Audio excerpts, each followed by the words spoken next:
ini adalah simulasi yang akan kita lakukan, maka dilakukan di kanalnya masing-masing ya, di kelompok. Jadi pertama kali ya, di awal kuliah kita ada di channel ini, di channel general ini. Ya, nanti akan diberikan beberapa penjelasan terkait dengan materi praktikum. Nah, kemudian setelah itu materi Anda melakukan praktikum ya, tentu bersama dengan kelompok Anda. Dan nanti dalam aktivitas praktikum ini Anda record, kemudian Anda upload di kanalnya masing-masing juga ya, sehingga nanti saya bisa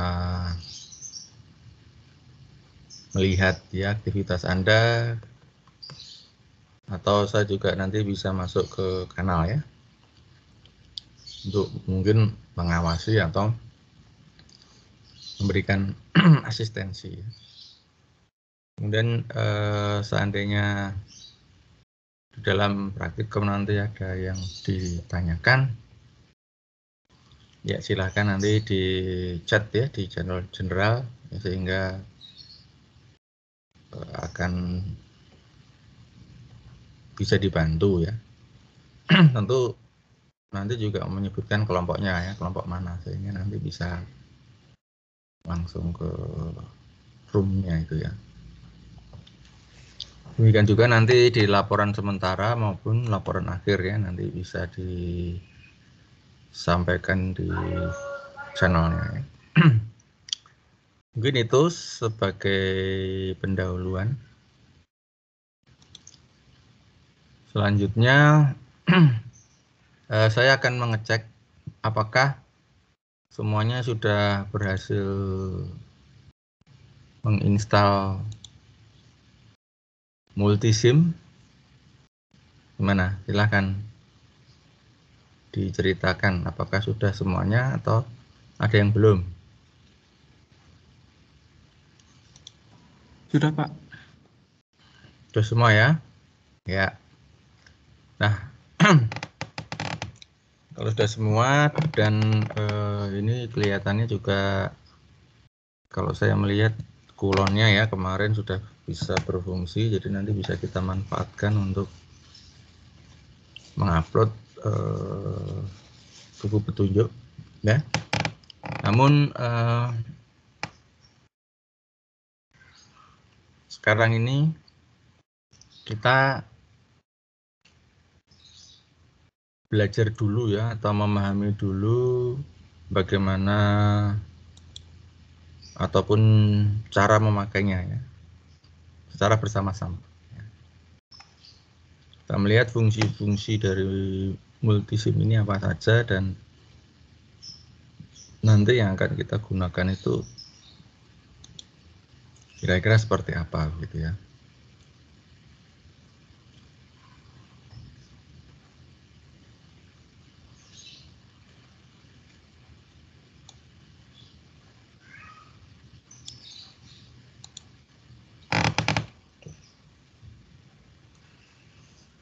Ya, ini adalah tampilan awal ya. Ketika kita buka pertama kali, ya di situ banyak sekali menu yang di atas ya. Kemudian juga ada icon-icon baik di sebelah atas maupun di sebelah kanan ya. Kemudian di sini ada lembar kerja. Lembar kerja ini berupa grid ya. Dan tentunya suatu saat kita membutuhkan pandangan yang mungkin agak zoom gitu ya, atau kalau rangkaiannya cukup banyak, cukup panjang, maka kita zoom out ya, jadi bisa agak dikecilkan ya. Jadi kita bisa zoom in maupun zoom out ya. Ini sama seperti kebanyakan software ya. zoom out dan zoom in ini bisa kita gunakan mouse ya. Kontrol mana nih? Ya alt ya. Alt scroll ya. Alt scroll. Jadi bisa disesuaikan ya.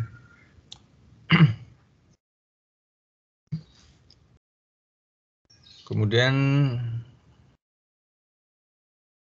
di sini ada ikon-ikon mengenai kelompok-kelompok dari komponen ya.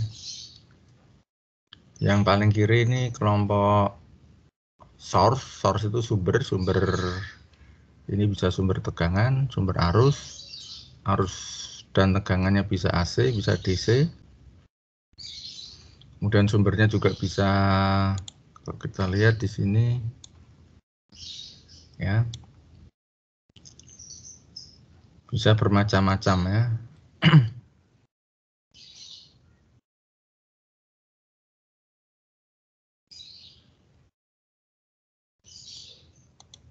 Ini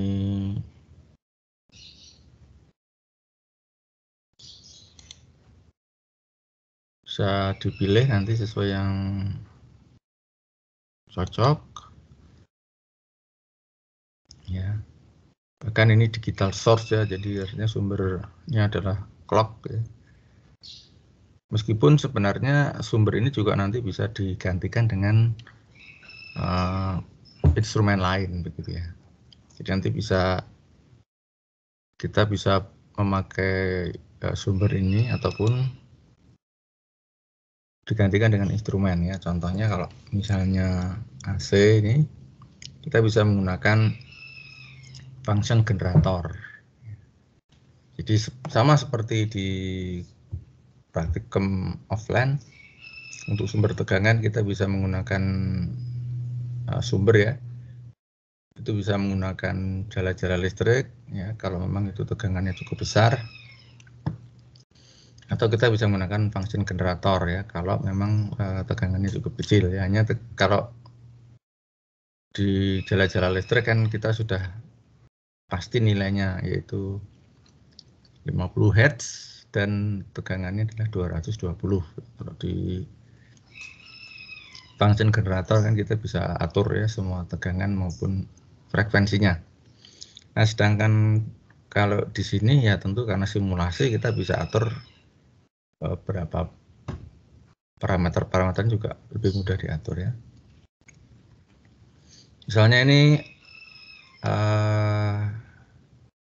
sumber daya ya, ini bisa AC, ini adalah simbolnya ya.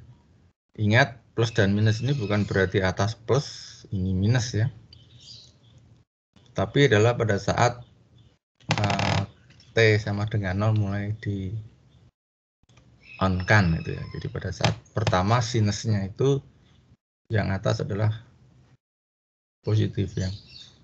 Di sinusnya menuju ke dari 0 menuju ke 1 ya. Kemudian ini ada jumlah bolak-balik, kemudian DC power ya, ini menyatakan sumber tegangan DC. Dan ya kalau kita lihat di sini hanya ada 2 baterai gitu ya, simbolnya ya. Yang panjang ini mewakili plus, yang lebih pendek adalah minus. Ini secara serial. Namun nantinya ini parameternya ini bisa diubah ya. Artinya tegangan bisa kita sesuaikan dengan kebutuhan, ya, tinggal mengubah. Kemudian ini ya, ground dengan DGD ya, ini ya sebenarnya secara teknis ini sama. Oh, ini DGD ini untuk digital ground ya. Ini ground ini adalah untuk generic atau analog ground. Nah, apa fungsi ground ya? Fungsi ground itu kalau misalnya nanti kita mengukur menggunakan osiloskop ya, atau nanti kita memiliki beberapa rangkaian yang cukup kompleks, ya, yang banyak terhubung ke ground, ya kita tidak perlu menghubungkan seluruh komponen itu dalam satu jalur ya, cukup dihubungkan dengan ground itu saja, maka secara otomatis akan terhubung semuanya yang ke ground ini. Jadi tidak perlu digaris gitu ya. Dan seterusnya ya, nanti ini bisa dilihat.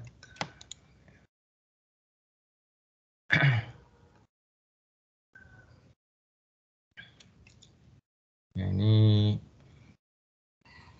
kemudian di sini juga bisa misalnya ya ini yang AM voltage ya. Ini artinya sumber spesifik ini bisa untuk membangkitkan gelombang AM, ya, amplitudo modulasi. Jadi AM itu bisa di generate menggunakan beberapa komponen,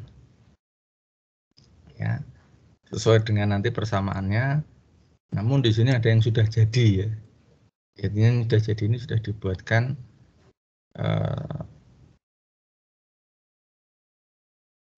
dalam satu modul ya, sehingga ini akan memudahkan kita untuk menyederhanakan rangkaian gitu ya. Kita tinggal memasukkan nanti parameternya saja. Ya, nanti kita juga akan membahas mengenai AM. Nanti apakah AM itu kita generate dari komponen-komponen yang beberapa komponen ya, komponen-komponen diskrit ya, komponen-komponen yang tunggal menjadi suatu sistem AM, atau langsung aja pakai ini ya, lebih mudah. Cuman kalau ini lebih kalau ini pakai sistem ini tentu filosofi AM ini tidak begitu nyantol gitu ya di pikiran karena sudah jadi ya. Tapi kalau kita membangunnya dari komponen, nah kita akan tahu oh mana bagian pengali ya, mana bagian penjumlah. Karena pada dasarnya persamaan AM atau persamaan FM nantinya itu adalah terdiri dari perkalian dan penjumlahan ya, baik itu terhadap sinus maupun terhadap amplitudo ya, terhadap tegangan. Demikian juga untuk yang FM ya. Jadi FM ini juga sudah ada bloknya. Meskipun kita juga bisa membangun dari komponen-komponen yang ada ya. Dan masih banyak lagi ya, nanti tentu yang banyak kita bahas yang AM maupun yang FM ya. Kalau yang lain ini nanti disesuaikan dengan kebutuhan saja. Kemudian ini juga ada control voltage source ya, artinya sumber tegangan yang terkontrol ya. Jadi sumber tegangan yang tergantung dari sumber lain. Jadi misalnya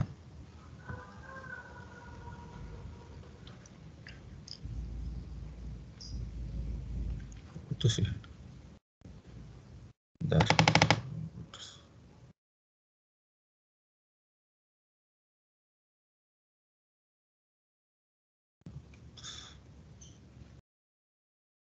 Oh, putus ini. Bentar, putus. Putus ya.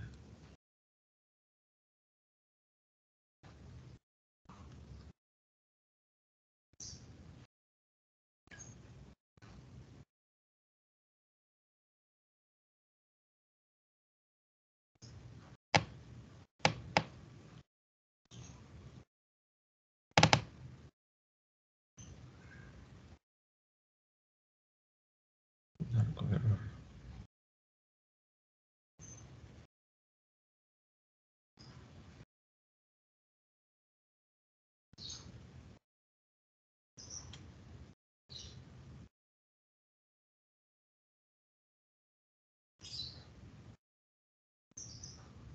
Bentar, ini nggak putus. Nah.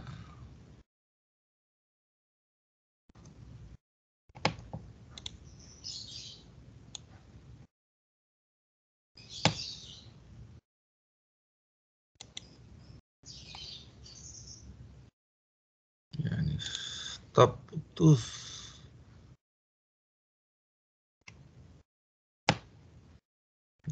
Saya ulangi saja ya, putus.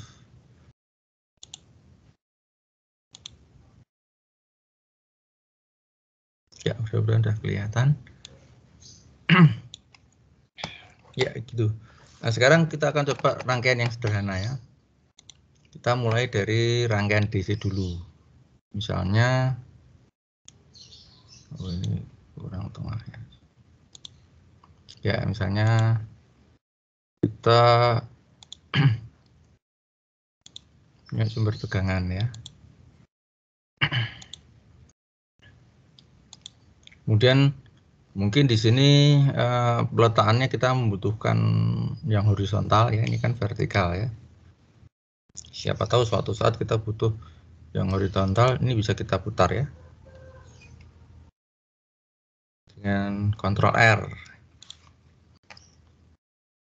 Ya, positifnya ini di sebelah kanan, negatifnya di sebelah kiri, bisa kita balik-balik ya. Kemudian kita akan menghubungkan dengan resistor ya. Di sini banyak sekali komponen-komponen analognya ya. Ada resistor, variabel resistor, kemudian induktor, kapasitor ya.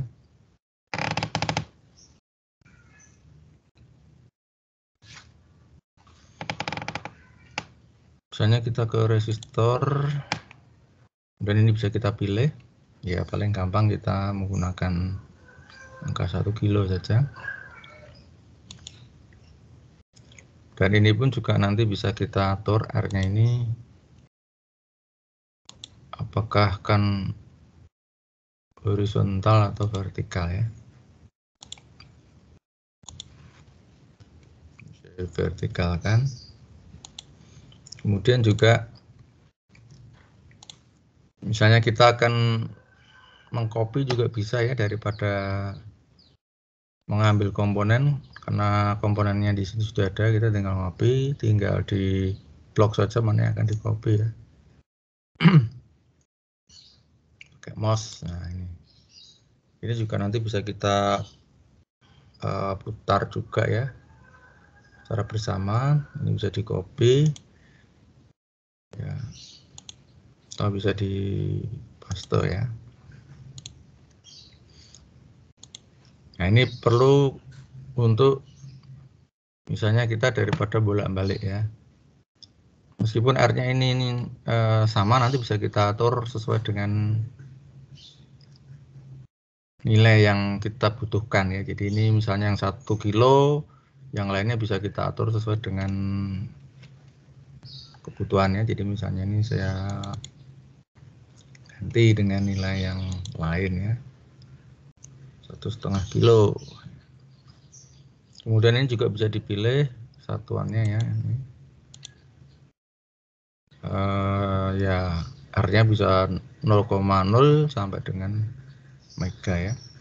Toleransi ya, ini karena ideal, ini toleransinya adalah 0%. Jadi artinya sesuai dengan nilai yang tertera. Jadi kalau nilainya 1,5 kilo berarti nilai realnya ya 1,5 kilo ya. Dalam kenyataannya ya, yang dijual di pasaran R ini ada bermacam-macam toleransi. Yang umum adalah 5%. Jadi kalau 5% artinya sebenarnya yang tertulis itu adalah 1,5 kilo, namun realnya nanti kalau diukur menggunakan multimeter itu tidak 1,5 kilo ya, biasanya 5% bisa di atas maupun 5% bisa di bawah ya, sehingga tidak pas ya nanti ya. Jadi nanti dalam beberapa aplikasi supaya kita bisa memperoleh nilai yang real ya, ini bisa kita pilih gitu ya. Kemudian kalau untuk resistor yang digunakan dalam alat instrumen ini biasanya mempunyai nilai toleransi yang sangat kecil ya, biasanya 1%. Ya, sehingga nilainya relatif mendekati dari nilai yang ada. Nah, mestinya Anda sebagai seorang mahasiswa teknik elektro ini harus bisa membaca ya nilai resistor ini dari warna-warnanya ya. Warna-warnanya ini menggunakan warna pelangi ya. Jadi dimulai dari hitam. Hitam itu 0, hitam, merah. Merah itu 2 ya. Di Mejiku Hibirino gitu ya. Merah jingga, kuning, hijau, biru ya, dan terusnya ya. Mejiku Hibirino ya. Dan yang paling akhir adalah yang putih ya. Jadi 0 itu hitam, ya, kemudian akhirnya adalah putih. Nah ini Anda harus bisa membaca ya, sehingga kalau tidak ada alat ukur masih bisa digunakan ya. Jadi ini misalnya saya menggunakan 2 kilo saja ya, biar nanti kita menghitungnya mudah untuk mengecek. Ya, ini misalnya tadi sudah kita nggak pakai, ini juga bisa kita del aja. Ya. Sekarang kita hubungkan.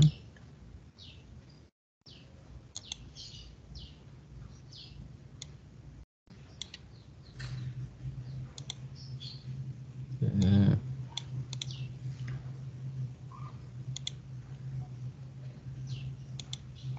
ya. Kemudian rangkaian ini bisa kita run ya, menggunakan ini F5 atau run, atau juga bisa menggunakan menu simulate ini. Nah ini kalau kita lihat di sini tanda runnya sudah tidak bisa diklik, ini artinya dalam posisi run. Kemudian ini juga kita bisa melakukan pause ataupun stop ya. Pause ini artinya sistemnya berhenti, perhitungannya berhenti, tapi parameter yang ada di dalam nilai-nilai ini tidak berubah ya. Nilai terakhir. Kalau stop ya berhenti semua, jadi nilainya hilang. Nah tentunya kalau seperti ini tidak bisa diamati ya, kita harus menggunakan instrumen. Instrumen ada di sebelah kanan. Yang atas sendiri adalah multimeter ya, Anda harusnya sudah memahami apa itu fungsi multimeter, yaitu alat yang digunakan untuk mengukur tegangan, arus, dan resistansi ya. Nah ini plus dan minus multimeter itu ada dua colokan ya, merah dan hitam. Nah tentu plus dan minus ini hanya digunakan kalau kita mengukur tegangan dan arus DC ya. Kalau kita menggunakan nanti sebagai tegangan dan arus AC, maka plus minus ini bisa dibolak-balik. Kemudian juga kalau kita gunakan ini untuk mengukur resistansi, ini juga bisa dibolak-balik ya. Nah sebenarnya multimeter ini bisa juga kita gunakan untuk mengetahui apakah transistor maupun dioda itu rusak apa tidak ya. Ini bisa kita cek. Ya nanti kita lihat. Sayangnya di sini coba kita lihat. Nah untuk mengetahui ininya, tampilannya kita klik 2 kali. Ini adalah hasilnya. Nah ini bisa kita lihat. Kita akan mengukur yang mana ya. A itu adalah arus, V itu tegangan, ini adalah ohm, dan ini adalah dB ya, dB. Nanti kita pelajari apa itu dB. dB di sini adalah perbandingannya, nanti nilainya adalah log. Ya. Nah sekarang kita coba mengukur tegangan ini ya. Karena ini adalah arus tegangannya DC, kita gunakan yang tanda ini, main ini adalah tanda DC, ini adalah AC ya. Kita ukur tegangannya ya. Kemudian karena DC kita positif ada di atas, ya di tengah misalnya ini, negatif ada di bawah ya. Nah, sebelum kita run, kita bisa mengecek ya, ini adalah sumber tegangan 12 volt. Di sini ada R1 kilo dan R2 kilo. Nah, coba Anda hitung kira-kira tegangan di R2 ini yang terbaca di multimeter berapa ini?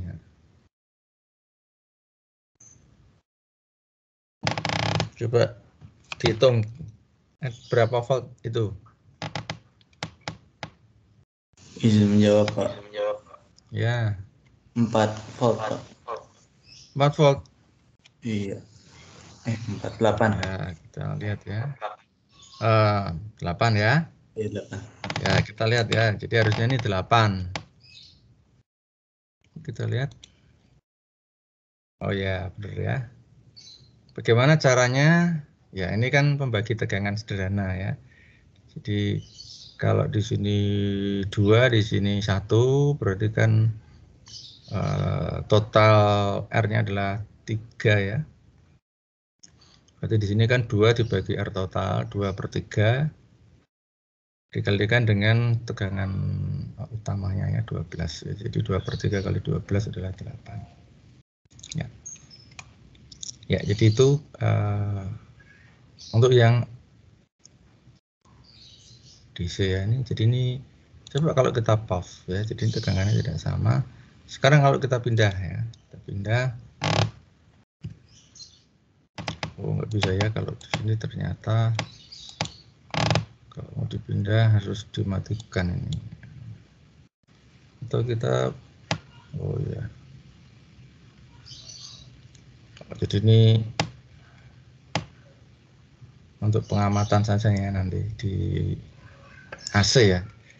Kalau DC kan relatif konstan arus dan tegangannya ya. Sehingga ini nilainya tidak berubah. Tapi nanti kalau AC kan kita lihat. Oh, jadi kalau ini kita sudah berhasil untuk mensimulasikan rangkaian drainase. Sekarang kita akan yang lebih kompleks ya. Kita akan menggunakan rangkaian AC. Sekarang, nah rangkaian AC kalau komponennya hanya R saja, ini tentu ya tidak akan terlalu kelihatan juga gitu ya. Hasilnya akan mirip-mirip dengan DC. Jadi kita tambahkan lagi komponen L dan C. Kita tambahkan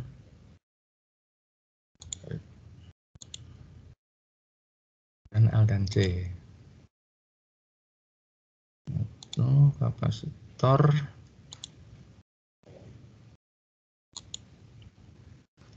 Kemudian induktor ya.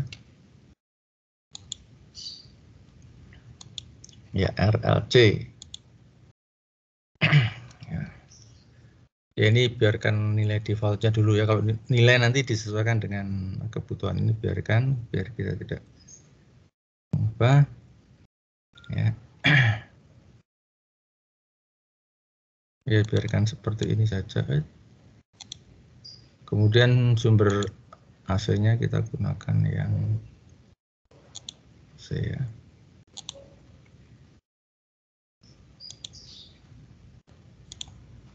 Nah, di sini terlihat ya ini 20 volt VRMS. Ingat di sini nilainya adalah RMS ya. Kalau AC itu ada 3 nilai ya. Kalau DC itu hanya 1 nilai. 12 ya 12 volt artinya. Kalau AC ini harus jelas ya. Misalnya tegangan 220. Nah, ini kalau tidak jelas maka kita bisa menginterpretasikan itu adalah tegangan puncak, tegangan RMS ataupun tegangan dari rata-ratanya gitu.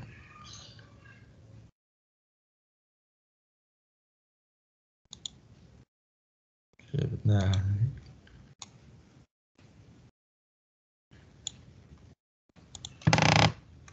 Ini yang juga harus Anda perhatikan. Paling gampang ya kita adalah sumber dari ini ya, gelombang sinus. Nah,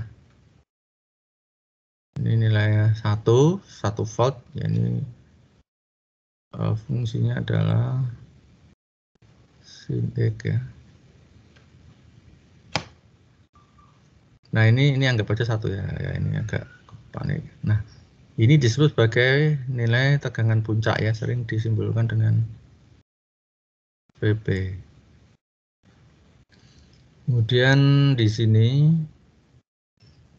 di 0,707 atau di sini adalah di 1/2. Ini adalah tegangan VRMS. Kemudian di bawahnya lagi, ini kira-kira di 0,64. Ini ada nilainya V rata-rata ya. Nah, yang kita omongkan misalnya tegangan listrik itu adalah 220, itu mungkin Anda sudah tahu ya, itu adalah yang dimaksud adalah tegangan RMS-nya. Sehingga kalau kita lakukan pengukuran menggunakan osiloskop, tegangan puncaknya tentu adalah 220 bagi 0,707 tadi. Ya, ini ya sekitar 310 ya kalau nggak salah ini. Itu ya. Jadi kalau menghitung menggunakan rangkaian RLC tadi, RLC ini kita lebih prefer ya memahaminya itu dalam nilai puncak VP ya. Tapi kalau kita mengukur yang tampil di multimeter itu adalah nilainya VRMS. Ini yang harus Anda perhatikan ya, jangan sampai keliru. Nanti Anda ukur, kalau ini Anda ukur menggunakan multimeter misalnya ya, masing-masing komponen ini diukur dengan multimeter, dengan voltmeter ya, maka ini nilainya adalah nilai RMS. Tapi kalau Anda ukur osiloskop yang bisa diamati adalah nilai puncak ya. Ya, Anda masih bisa melihat nilai RMS, tapi kan dengan apa? Mengetahui nilai puncak baru dicari RMS. Sedangkan kalau dengan multimeter, Anda mengetahui VRMS bisa mencari nilai puncaknya. Kemudian yang harus Anda ingat juga bahwa konversi ini dari 1 ke 1 bagi akar 2 ini adalah khusus berlaku untuk gelombang sinus ya. Kalau gelombangnya tidak sinus ya, misalnya saya punya gelombang kotak ini. Nah, ini tentu nilai VP, VRMS dan V rata-ratanya akan berbeda. Apalagi misalnya gelombangnya adalah gelombang gigi gergaji ya. Nah, ini gelombang ini untuk apa sih? Gelombang ini, gigi gergaji ini biasanya digunakan untuk sinkronisasi di pesawat televisi ya, untuk scanning ya, atau pemayaran gambar ya, dari ujung layar kiri sampai ujung layar kanan. Nah, ujung layar kanan ini setara dengan puncak dari tegangan ya, sedangkan ujung kiri itu adalah di sebelah kiri. Jadi artinya ini kalau tegangannya semakin lama semakin naik, maka titik-titiknya ini akan mendrive semakin ke kanan gitu ya. Nah, ini tentu juga akan memiliki nilai VRMS, VP maupun V rata-rata yang berbeda ya. Nah, rumusnya kan tidak saya sertakan ya. RMS ini kan root mean square ya, jadi rata-rata dari kuadrat. Ya, sekarang kita kembali ke rangkaian. Kita akan coba rangkai begitu.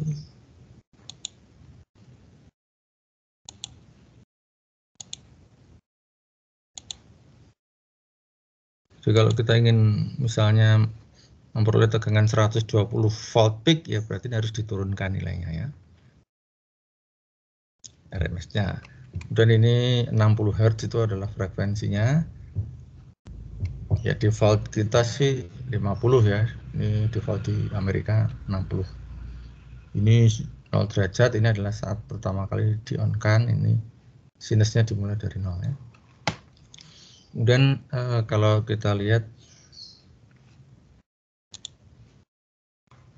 ini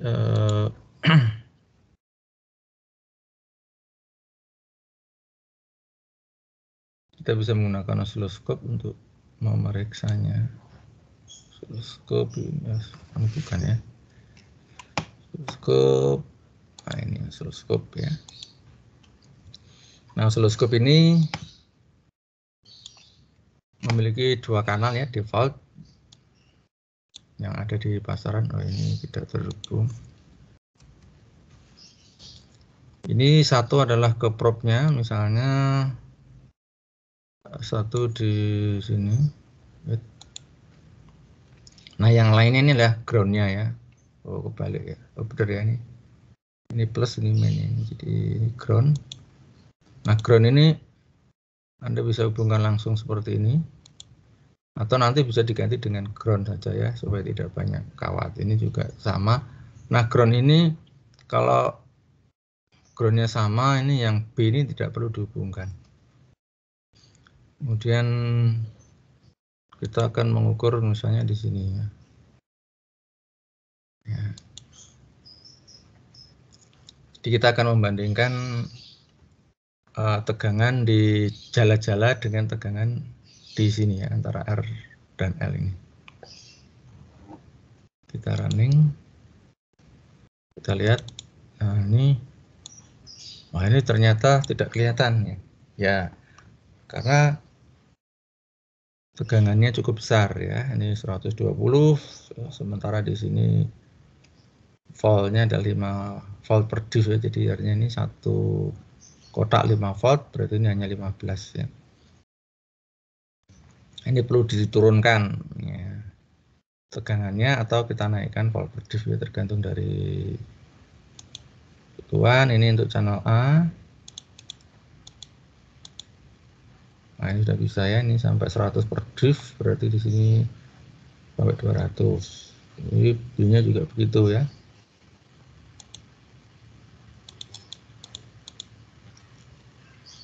Nah tentunya kalau seperti ini kita tidak bisa mengamati ya, karena running terus ya. Jadi kita pause. Pause-nya nanti Anda pilih yang gambarnya paling banyak. Nah ini ya, yang bisa dipilih. Nah tapi kita lihat di sini semuanya warna merah gitu ya. Kita membedakan ini mana yang A, mana yang B. Nah, makanya ini kita bisa kasih warna yang berbeda ya. Tapi tidak bisa kita lakukan sekarang, kita harus off-kan dulu. Jadi kita coba warnanya yang lain ya. Misalnya merah dan kuning. Di salah satu kita ganti. Ini yang misalnya yang B kita ganti kuning. Ini sesuai dengan jalurnya ya, karena ini warnanya merah, berarti nanti yang tampil di osiloskop juga warnanya merah. Ini kita ganti kuning. Ini diklik kanan. Kemudian segmen color ya, ini ganti yang kuning ya, supaya lebih mudah untuk diamati. Ya ini sudah kelihatan ya. Jadi kalau secara jalur tidak begitu kelihatan karena kuning ya. Kemudian baru kita running, kita lihat lagi. Nah ini sudah kelihatan ya. Ya ini.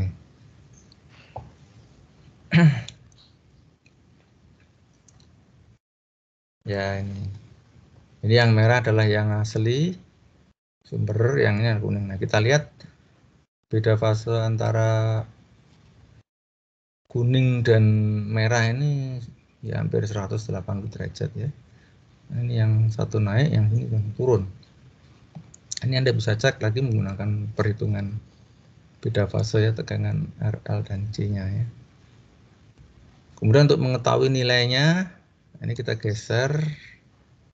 Ya. Ini yang kuning, nanti kok kuning ya.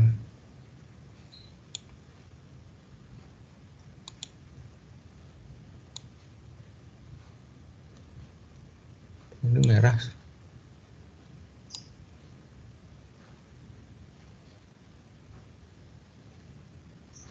Ini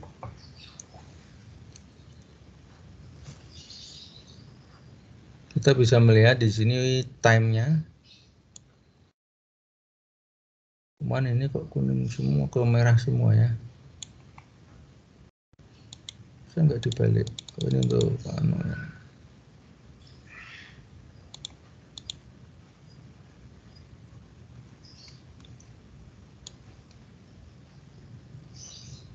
Ya ini kursornya ternyata hanya untuk merah aja ya, nggak bisa untuk kuning ini. Mana cara mengubahnya ini ya? Izin untuk membantu. Ya, gimana? Itu Set ini ya? garis kuningnya diklik aja Pak. Nanti pindah ke kuning. Oh iya ini ya. Tapi jangan cuma bisa ngukur ya, satu ya gelombang. ini sudah bisa ya. Ya ini kita bisa mengecek beda fase antara merah dan kuning ya. Jadi kita cek ini terlalu kecil ya beda fasenya.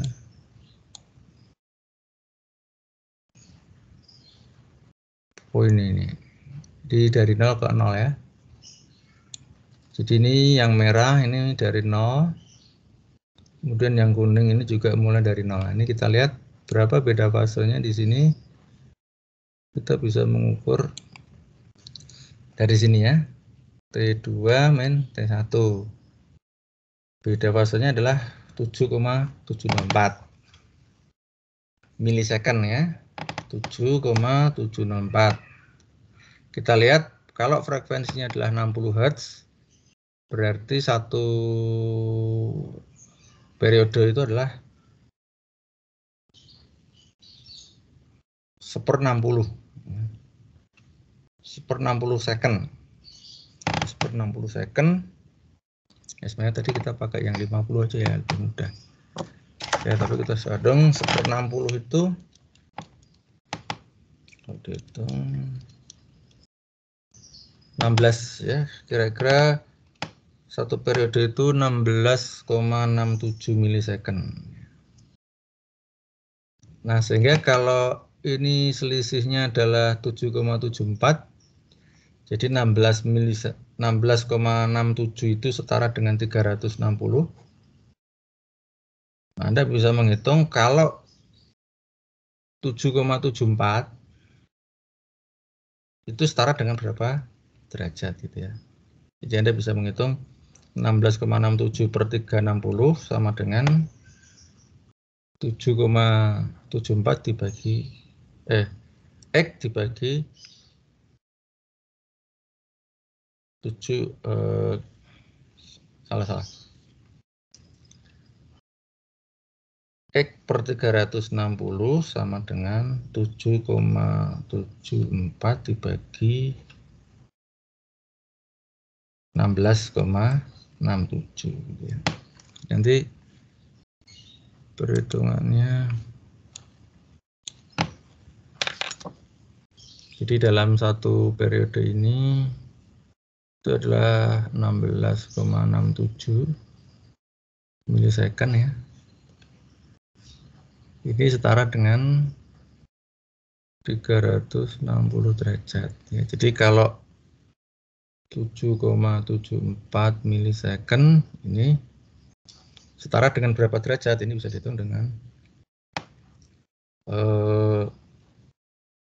tadi yaitu X per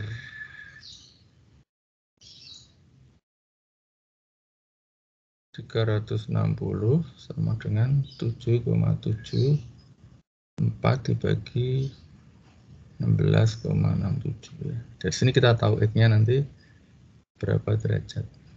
Jadi ini cara menghitung beda fase antara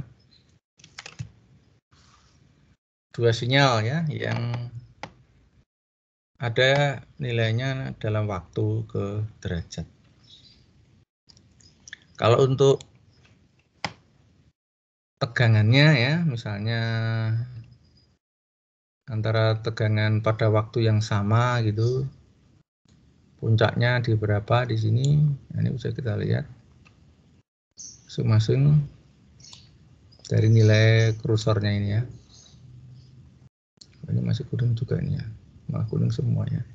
Oh, ini merah ya. Kalau tegangan, beda tegangan kan lebih mudah ya, tinggal dikurangkan atau dijumlahkan. Tapi kalau untuk yang sudut, nah ini bisa menggunakan persamaan tadi.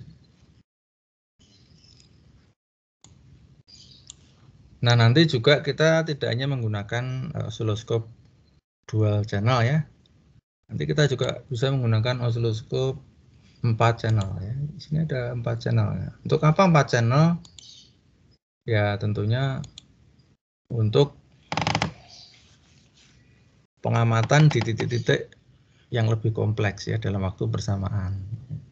Jadi misalnya kita punya input output banyak ya.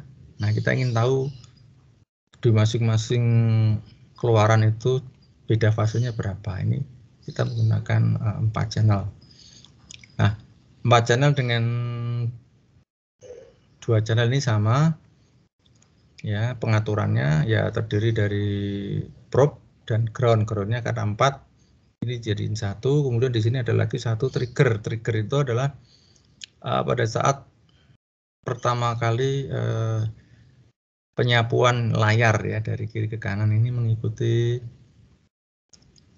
sinkronisasi yang mana ya. Jadi karena di sini ada 2 kemungkinan ya, bisa ikut dari A, bisa ikut B, atau bisa eksternal ya. Kita lihat di sini triggernya ini ya, bisa eksternal trigger ya. Kemudian triggernya juga bisa dimulai ya pada saat edge yang dari 0 ke positif atau dari positif ke 0. Artinya ketika menerima transisi tegangan dari 0 ke positif, maka trigger dimulai atau penyapuan layar tadi, scanning tadi dari kiri ke kanan ini dimulai ya. Kalau yang dari 1 ke 0 artinya dari positif ke negatif, itu yang add-nya atau ujungnya itu yang turun ya, ini yang naik. Atau auto ya, kalau auto dia milih yang, oh ini A ya maksudnya, maaf, bukan ini A, ini artinya triggernya dari A ya. Kemudian di sini ada AC DC, ini saya kira juga Anda sudah tahu ya, AC DC ya. 00 itu adalah untuk mengenalkan, jadi nanti osiloskop tidak membaca. Ini nanti berguna kalau kita mengamati 4 sinyal tadi ya, menggunakan 4 channel supaya tidak mengganggu gelombang-gelombang yang lain. Gelombang-gelombang yang lain ini dihilangkan gitu ya. Nah, ini kan kalau misalnya 0 kan yang merah hilang ya, sehingga kita konsentrasi itu mengamati yang ini saja ya. Mungkin kalau masih 2 ini masih belum bingung ya, tapi kalau nanti gelombang sudah banyak ini akan mengganggu, bisa di remove ya. Tentu saja kalau kita nolkan semua ya akan menjadi 0 semua ya. Nah, apa bedanya AC dan DC? Kalau DC ini gelombang yang kita amati sesungguhnya ya. Kalau AC ini berarti sudah kita blok dengan kapasitor ya. Jadi kalau misalnya saya punya fungsi seriesnya seperti ini kan F nya adalah 1 plus sin X misalnya, Nah, ini kalau kita amati dengan osiloskop maka tampak seperti ini ya. Ini mode DC. Kemudian kalau mode AC berarti nanti satunya ini dihilangkan. Maka yang tampil hanya sin saja. Jadi AC ini artinya meremove komponen DC ya. Komponen DC ini bisa plus bisa minus. Ya, sehingga hanya ada komponen AC saja.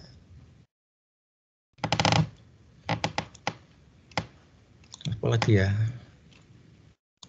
Oh ya, juga nanti kita yang justru pertama selain osiloskop adalah yaitu kalau frekuensi counter sesuai namanya ya, itu untuk menghitung frekuensi.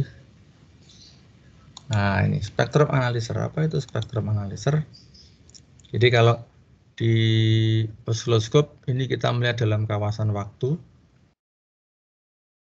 Ya, kita lihat kenapa dalam kawasan waktu, karena sumbu X-nya ini adalah T. Ya.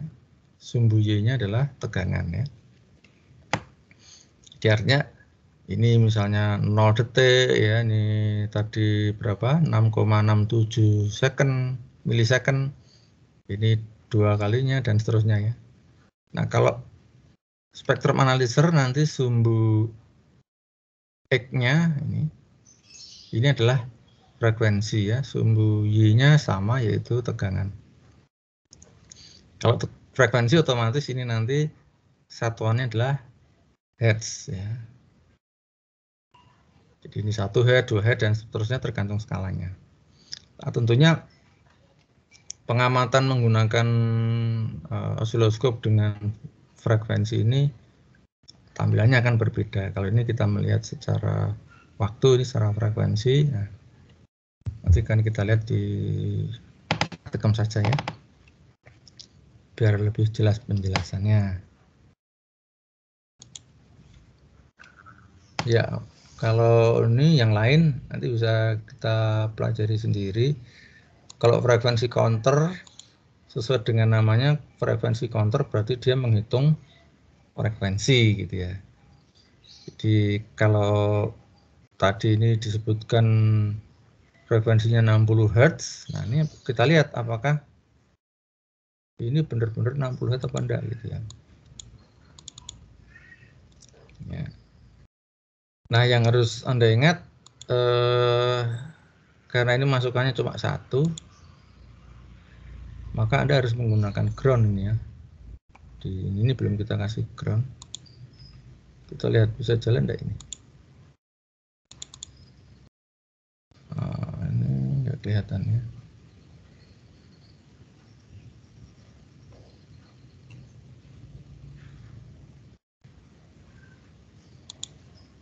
Ini harus kita kasih ground.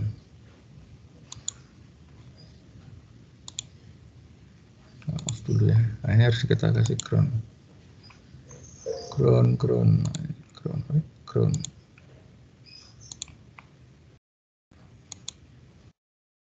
Jadi memang sebaiknya kita kasih ground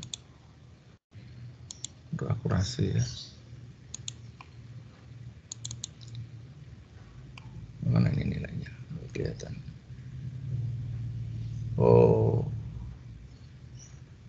sensitivitas harusnya kelihatan di sini.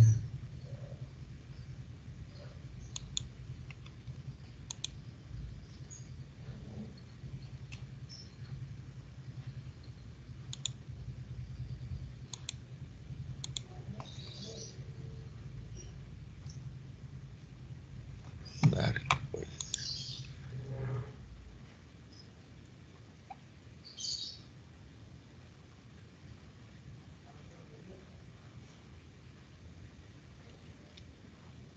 Ya nanti Pak kita cek ini kenapa enggak ini ya. Harusnya keluar ini. Oh salah. Kalau ini harusnya bukan di ground ya.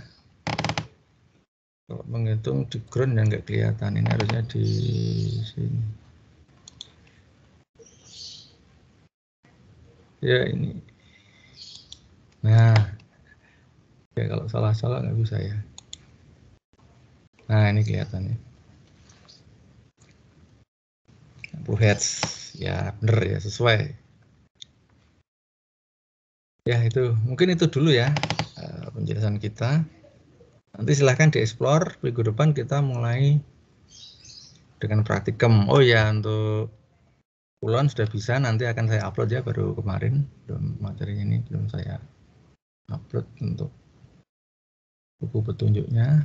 Coba nanti Anda cek ya, minggu-minggu depan ya, kalau sudah saya upload.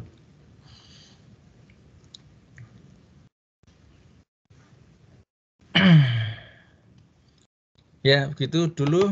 Ada yang ingin ditanyakan? Ya, baik. Kalau tidak ada, terima kasih. Ya, sekali lagi atas ini ya, sudah dibuatkan kelompok-kelompok ini. Mas Asidik ya, sudah membuat 37 kelompok ya. Sehingga minggu depan kita mulai bisa melaksanakan praktikum. Ya, kalau tidak ada yang ditanyakan, kita akhiri kuliah kita ya. Selamat pagi. Pagi, Pak. Terima kasih, Pak. Terima kasih. Terima kasih, Pak.